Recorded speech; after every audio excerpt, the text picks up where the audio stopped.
Nagsimula ang kwento kay Orhan na nakatayo sa loob ng isang inabandonang tunnel. Habang nananatiling alerto at maingat, nanatiling bantay sa lahat ng oras nang biglang sumugod sa kanya ang ilang demonyong daga. Matapos niyang hiwain ang mga ito gamit ang matatalim na espada, napagtanto niya na hindi pala siya kasing hina ng kanyang inaakala. Nagbigay ito sa kanya ng kaunting pag-asa, at nagsimula siyang mag-isip na maaaring mayroon pa rin siyang tunay na pagkakataon na maging isang swordsman. Di nagtagal pagkatapos noon, isang grupo ng mga goblin ang lumitaw sa harap niya. Sa pagkakataong ito, nagpasya si Orhan na sa halip na umasa lamang sa kanyang espada, susubukan niya ang kanyang support magic. Naglagay siya ng support spell sa kanyang sarili, at ang kanyang katawan ay lumakas habang isang dark green aura ang bumabalot sa kanya. Ang support magic ay kilala sa pagpapalakas ng pisikal na kapangyarihan o pagpapahusay ng kagamitan. Isang mahalagang bentahe ng magic na ito ay hindi na kailangang gamitin lamang ito ng caster sa mga kasamahan sa koponan. Maaari rin niya itong gamitin sa kanyang sarili tuwing kinakailangan. Dahil tumaas na ang kanyang lakas, madaling napuputol ni Orhan ang mga goblin ng walang gaanong problema. Ang ganitong uri ng spell ay isang bagay na kailangan ng bawat partido upang makaligtas sa mahihirap na labanan. Gayunpaman, inamin ni Orhan na ang support magic ay may malinaw na kahinaan. Ang mga spell na ito ay hindi nagtatagal magpakailanman. Ang tagal ng kanilang pagiging aktibo ay nakadepende sa resistensya ng caster sa mahika. Sa kaso ni Orhan, ang epekto ay tumatagal ng hanggang 3 minuto. Dahil sa limitasyong ito, dapat laging subaybayan ni Orhan ang oras sa kanyang isipan. Kailangan niyang baguhin ang spell sa perpektong sandali dahil kung mauubos ito habang nakikipaglaban, maaaring maging lubhang mapanganib ang sitwasyon para sa kanya. Nagcast siya ng isa pang round ng support magic at ginamit ang boost upang talunin ang huling alon ng mga goblin gamit ang matatag at kontroladong mga galaw. Sa kabila ng kanyang kahangahangang husay sa espada at maingat na paggamit ng mahika, ang pinuno ng kanyang grupo, si Oliver, ay nagpasya pa ring palayasin siya at tanggalin siya sa grupo. Lubos na natigilan si Orhan at hindi makapaniwala sa kanyang naririnig. Sa tingin niya ay isa itong uri ng nakakainis na biro, lalo na't sila ni Oliver ay matalik na magkaibigan mula pa noong bata pa. Pagkatapos ay nagsalita ng tapat si Oliver at sinabi kay Orhan na sila ay talagang matalik na magkaibigan sa loob ng maraming taon. Dahil sa pagkakaibigang iyon, ipinaliwanag ni Oliver na binigyan niya si Orhan ng maraming pagkakataon upang umunlad. Gayunpaman, walang tunay na pag-unlad na nagawa. Sinabi ni Oliver na hindi na kayang sabayan ni Orhan ang iba pang miyembro ng grupo. Pumasok ang iba pang miyembro ng grupo, sina Anneli at Derek, at sinabihan si Oliver na tumigil na sa pagiging napakabait. Direktang sinabi nila kay Orhan na siya ay pinalayas dahil hindi siya sapat na malakas. Natigilan si Orhan sa gulat, hindi maproseso ang nangyayari. Ang grupong ito ay nilikha ni na Orhan at Oliver 8 taon na ang nakalilipas. Lumakas ito ng husto at umabot sa S-rank sa loob lamang ng ilang taon. Sila ang unang grupo na nakarating sa ika-74 na palapag ng Southern Great Dungeon. Ang tagumpay na ito ang nagpasikat sa kanila sa mga sibilyan at tinawag silang Heroes Party ng mga tao. Inamin ni Oliver na hindi naman masama ang support magic ni Orhan.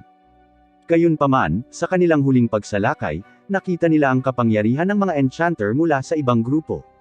Matapos ihambing ang pagkakaiba, napagtanto nila kung gaano talaga kahina ang support magic ni Orhan kung ikukumpara.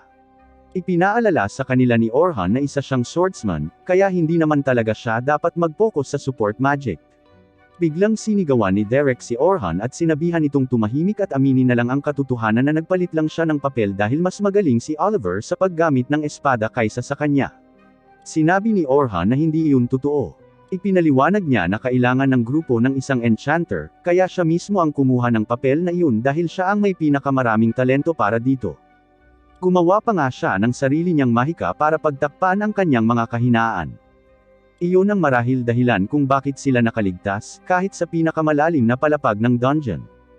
Sinabi ni Oliver kay Orhan na wala ng saysay ang pagtatalo pa dahil nakahanap na sila ng kapalit. Nanlaki ang mga mata ni Orhan sa gulat nang marinig niya iyon at tinanong niya sila kung ganito ba talaga ang plano nilang trituin siya pagkatapos ng lahat ng oras na magkasama sila. Unti-unting napagtanto ni Orhan na tama si Oliver. Wala na talagang saysay ang pagtatalo pa.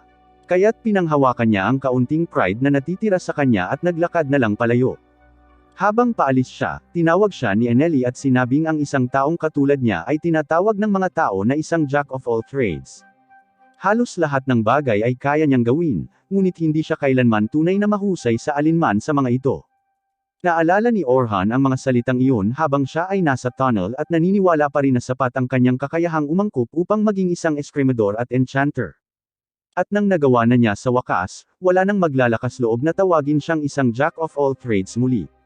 Pagkatapos noon, nagpa siya si Orhan na tapusin na ang araw at umuwi. Bigla, isang grupo ng mga adventurer ang tumatakbo palabas ng pasukan ng dungeon, takot at hingal na hingal. Walang pakialam si Orhan sa anumang problemang kanilang kinakaharap at nagsimulang maglakad palayo. Gayunpaman, narinig niya silang nag-uusap tungkol sa kung paano sila tinambangan ng isang kawon ng mga orc at wala silang ibang nagawa kundi iwan ang bagong babaeng sumali sa kanilang grupo kanina. Biglang natigilan si Orhan nang marinig niya ito at alam niyang hindi siya dapat makialam. Gayunpaman, hindi niya ito maaaring balewalain. Naikuyom niya ang kanyang kamao sa pagkadismaya dahil alam niya kung gaano kasakit ang iwan ng sarili mong grupo. Sinubukan ng mga adventurer na bigyang katwiran ang kanilang desisyon na iwan ang babae. Ngunit doon nagsalita si Orhan at sinabi sa kanila na ang mga taong katulad nila ang siyang pinaka-nakakainis sa kanya. Sinubukan ng mga adventurer na magpaliwanag na kahit nanatili sila at sinubukang iligtas siya, hindi nito mababago ang resulta. Nagalit ang kanilang pinuno dahil may isang taong nagtatanong sa kanilang desisyon. Kaya sinuntok niya si Orhan. Madaling hinaranggan ni Orhan ang atake at gumanti, na itinapon ang pinuno sa lupa. Pagkatapos nito, tinanong sila ni Orhan kung saan nila iniwan ang babae. Samantala, sa loob ng dungeon, ang babae ay napipilitang umatras sa isang pader habang dahan-dahan siyang pinalilibutan ng mga orc. Naglagay siya ng barrier para pigilan sila sandali. Ngunit matapos itong paulit-ulit na hampasin ng mga orc, sa wakas ay nabasag ang barrier na wala nang natitirang ideya at wala nang matatakbuhan. Sumuko siya at tahimik na tinanggap ang kanyang kapalaran. Bigla na lang, isang malakas na bagzo ng hangin ang pumuno sa silid, at lumitaw si Orhan sa harap niya. Agad niyang ginamit ang kanyang support magic at sumabak sa laban kontra sa mga orc, at nagawang hiwain ang ilan sa mga ito. Gulat na pinagmasdan siya ng dalaga nang makita siyang nakikipaglaban gamit ang isang espada habang ginagamit din ang support magic, na nagpapaisip sa kanya kung isa ba siyang swordsman o enchanter. Patuloy na pinuputol ni Orhan ang mga orc, na nag-iwan sa dalaga na tulala dahil ngayon lang siya nakakita ng lumaban ng ganito. Hindi nagtagal ay napagtanto ni Orhan na napakaraming orc, kaya naiintindihan niya kung bakit mas pinipiling tumakas ng isang mababang pangkat. Gayunpaman, tiwala siyang hindi sila magiging problema para sa kanya. Gamit ang kanyang enchanted sword, mabilis niyang nolipol ang iba pang mga orc. Nang matapos ang laban, lumapit si Orhan sa kanya at tinanong kung ayos lang ba siya. Biglang bumagsak ang batang babae sa lupa at nagsimulang umiyak matapos harapin ang napakalapit na kamatayan. Pagkalipas ng ilang minuto, umalis sila sa isang kalapit na kuweba at sa labas, nagpaalam si Orhan at nagsimulang maglakad palayo. Mabilis siyang tinawag ng batang babae at sinabing gusto niya itong pasalamatan ng maayos. Nagpakilala siya bilang si Sofia at inalok na bigyan si Orhan ng hapunan bilang isang paraan ng pasasalamat sa pagliligtas sa kanyang buhay.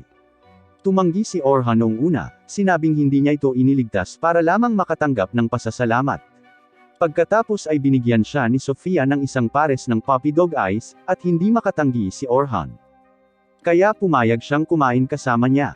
Bago sila umalis, tiningnan ni Orhan ang kanyang balabal at napansin ang isang simbolo na pakiramdam niya ay kakaiba na pamilyar ito, kahit na hindi niya matandaan kung saan niya ito nakita dati. Nang gabing iyon, nakarating sila sa isang lokal na restoran, at sinabi ni Sofia sa kanya na iyon ang paborito niyang kainan. Hindi ito masyadong mahal, ngunit ang pagkain doon ay talagang masarap. Nang makita ni Orhan ang logo sa isa sa mga karatula, bigla niyang naalala kung saan niya nakita ang simbolo noon. Ito ay pagmamay-ari ng isa sa mga tindahan ng kuneho. Mula sa crest sa kanyang balabal, nalaman ni Orhan na si Sofia ay miyembro ng Night Sky Silver Rabbits, isa sa pinakamalaking guild sa kaharian ng Nohitan. Tumungo sila sa loob ng restoran kung saan hindi inaasahang nakasalubong ni Sofia ang kanyang kapatid na si Selma. Tinanong siya ni Sofia kung ano ang ginagawa niya roon at casual na sumagot si Selma na may meeting siya malapit dito at nagpas siyang huminto para bumili ng makakain. Napansin ni Selma na may kasama si Sofia na isang lalaki at agad na sinabi sa kanya na masyadong maaga pa para magkaroon siya ng kasintahan. Lumalabas na magkakilala na sina Orhan at Selma at may ilang kasaysayan na ikinagulat ni Sofia. Nabunyag na si Selma ay bahagi ng S-Rank Party, ang pinakamalakas na grupo sa loob ng Silver Rabbits, at siya rin ang pinakamakapangyarihang enchanter sa kontinente. Siya ang nagpasikat sa mga enchanter, at nakaisip ng ideya na bigyan ang mga miyembro ng party ng iba't ibang papel. Mga papel tulad ng mga attackers upang talunin ang mga kaaway, mga defenders upang harangan ang mga pag-atake, at mga supporter upang tumulong mula sa likuran. Ang konsepto ng paghahati ng isang party sa tatlong papel ay ganap na kanyang ideya. Ang kanyang impluwensya ay napakalaki kaya't lubos nitong binago kung paano naghahanda ang mga adventurer bago pumasok sa mga dungeon. Ang ideyang iyon din ang dahilan kung bakit nagpasya si Orhan na maging isang enchanter para sa kanyang dating grupo. At matapos makita ang hindi kapani-paniwalang kasanayan ni Selma sa enchantment noong isang pagsalakay noong nakaraang buwan ay nagpasya sina Oliver at ang iba pa na palayasin si Orhan. Tiningnan ni Orhan si Selma at hindi maintindihan kung bakit binibigyan siya nito ng ganoong kasamang tingin. Bigla siyang inakusahan ni Selma ng pagtatangkang mapalapit sa kanyang 14 na taong gulang na kapatid. Mabilis na ipinaliwanag ni Orhan na ang plano lang niya ay kumain ng hapunan kasama si Sofia at ang kanyang mga intensyon ay ganap na malinis. Nasaktan din si Selma sa paliwanag na iyon at ipinapalagay na sinasabi ni Orhan na hindi sapat si Sofia para sa kanya. Pagkatapos ay nagsalita si Sofia at sinabihan si Selma na tumigil sa pagsigaw sa lalaking nagligtas sa kanyang buhay. Mukhang nalito si Selma noong una, ngunit pagkalipas ng ilang segundo, napagtanto niya ang ibig sabihin nito. Nangangahulugan nito na pumasok si Sofia nang mag-isa sa dungeon.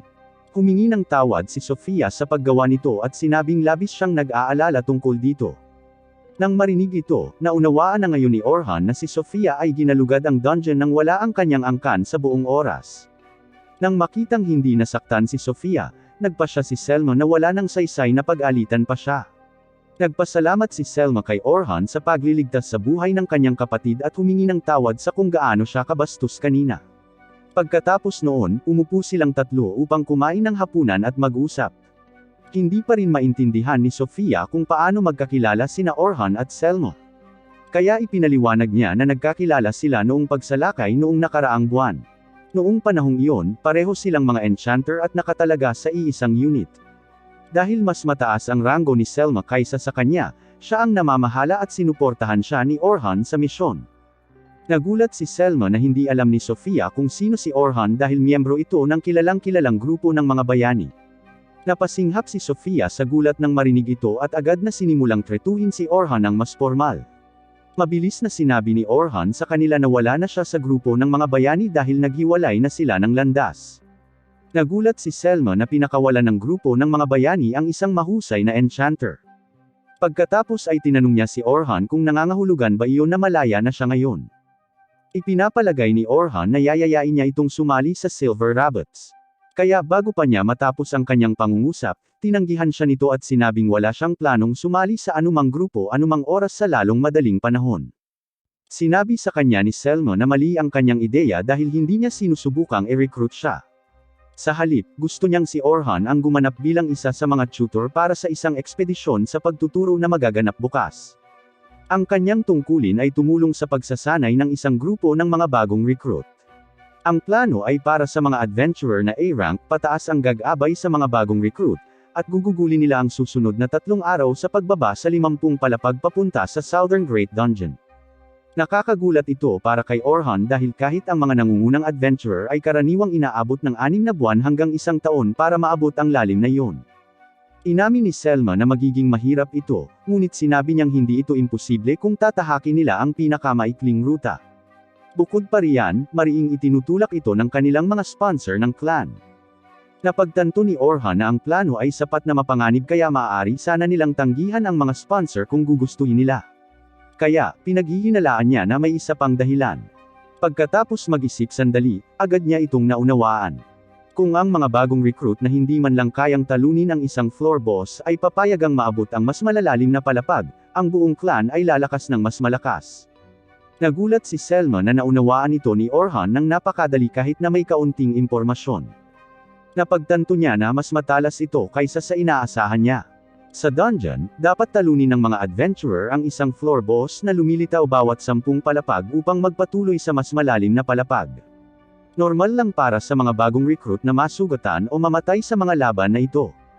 Gayunpaman, kung matatalo ng isang tutor ang floor boss, ang kailangan lang gawin ng mga recruit ay magparehistro sa crystal sa floor na iyon at umalis.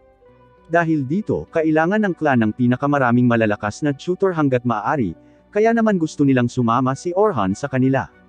Dahan-daang hinawakan ni Selma ang mga kamay ni Orhan at sinabing tunay niya itong nirerespeto, kaya naman gusto niyang maging bahagi ito ng misyong ito. Nang marinig ito, binaliwala ni Orhan ang masakit na alaala ng pagpapatalsik sa kanya mula sa grupo ng bayani dahil ang kanyang support magic ay mas mababa kaysa kay Selma. Sa pag-iisip pa lamang nito ay napagtanto niya na kung babalik siya sa pagiging isang enchanter, tiyak na pagsisisihan niya ito. Inalis niya ang kanyang mga kamay at sinabi kay Selma na hindi siya makakapunta dahil may mga plano na siya. Pagkatapos ay binigyan siya ni Sofia ng puppy dog eyes at nagmakaawa na sumama sa mga ito. Hindi napigilan ni Orhan at sa wakas ay sumuko na. Ngunit sinabi niya kay Selma na lumipat na siya sa pagiging isang swordsman. Kung sasali siya sa kanila, magiging isang swordsman ito, hindi bilang isang enchanter. Nagulat si Selma dito, ngunit napagpasyahan niyang hindi na talaga mahalaga. Kung sakaling magkamali, ipinapalagay niya na maaari pa rin itong bumalik sa paggamit ng enchantment. Pagkatapos ay sinabi niya rito na kung pupunta siya, dapat ay nasa headquarters na siya ng Silver Rabbit bukas ng umaga. Nang gabing iyon, binisita ni Orhan ang paborito niyang tindahan. Malapit nang magsara ang may-ari, ngunit hinayaan pa rin niya si Orhan na pumasok para uminom. Naupo ang matanda sa tabi niya at nagpasalamat dito sa pag-aanunsyo ng tindahan simula nang maging sikat siyang manlalakbay. Dahil doon, naging maayos ang takbo ng negosyo. Nahiya si Orhan at sinabi sa matanda na hindi na siya bahagi ng grupo ng bayani. Gayunpaman, nagpasalamat pa rin ang may-ari sa lahat ng nagawa niya. Nagulat si Orhan na pinasasalamatan siya kahit na itinakwil na siya ng grupo niya. Sinabi sa kanya ng matanda na may pakiramdam siyang makakatanggap pa ng mas maraming pasasalamat si Orhan sa hinaharap. Sinabi rin niya na ang pag-alis sa grupo ng bayani ay maaaring maging isang biyaya na hindi pa nakikita ni Orhan. Pinayuhan niya si Orhan na sundin ang kanyang puso at gawin ang tama, na nangangako na anuman ang mangyari, palagi niya itong susuportahan. Namuo ang luha ni Orhan matapos marinig ang mga salitang ito at taos-puso siyang nagpasalamat sa matanda. Diyan nagtatapos ang episode 1. Kung nagustuhan mo ang video na ito, mangyaring i-like ang video at mag-subscribe para updated ka sa susunod na episode. Salamat sa panunood.